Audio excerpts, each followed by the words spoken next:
భాజపా ప్రభుత్వం హైదరాబాద్ను కేంద్రపాలిత ప్రాంతంగా మార్చేందుకు యత్నిస్తుందని బారాస వర్కింగ్ ప్రెసిడెంట్ కేటీఆర్ ఆరోపించారు. మల్కాజ్గిరి పార్లమెంట్ పరిధిలో ఎన్నికల ప్రచారంలో పాల్గొన్న ఆయన కాంగ్రెస్ భాజపాలపై తీవ్రంగా మండిపడ్డారు. రిజర్వేషన్లు రద్దు చేయాలని మోదీ ప్రభుత్వం కుట్ర చేస్తుందని, ఆ విషయంలో భాజపాతో పోరాడే పరిస్థితి కాంగ్రెస్కు లేదన్నారు. కేంద్రంలో తెలంగాణ గళం వినిపించేందుకు బారాస అభ్యర్థులను లోక్సభకు పంపించాలని పిలుపునిచ్చారు. ఎట్లుంది మరి కాంగ్రెస్ ప్రభుత్వం? బాలేదా? కరెంటు పోతుందా? కరెంటు పోతుందా? రోజు 6 గ్యారెంటీలు ఏంటో తెలుసా మీకు?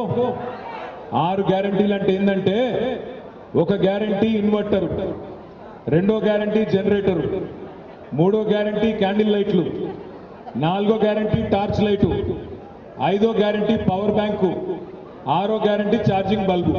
ఇవన్నీ పెట్టుకుంటేనే కాంగ్రెస్ ఉంటే కరెంట్ ఉండదు, కాంగ్రెస్ ఉంటే కరెంటు ఉండదు అనే మాట పదే 5 నెలలు మొత్తం ఆనాడు 5 నెలల కిందట ఎలక్షన్లో చెప్పినాం.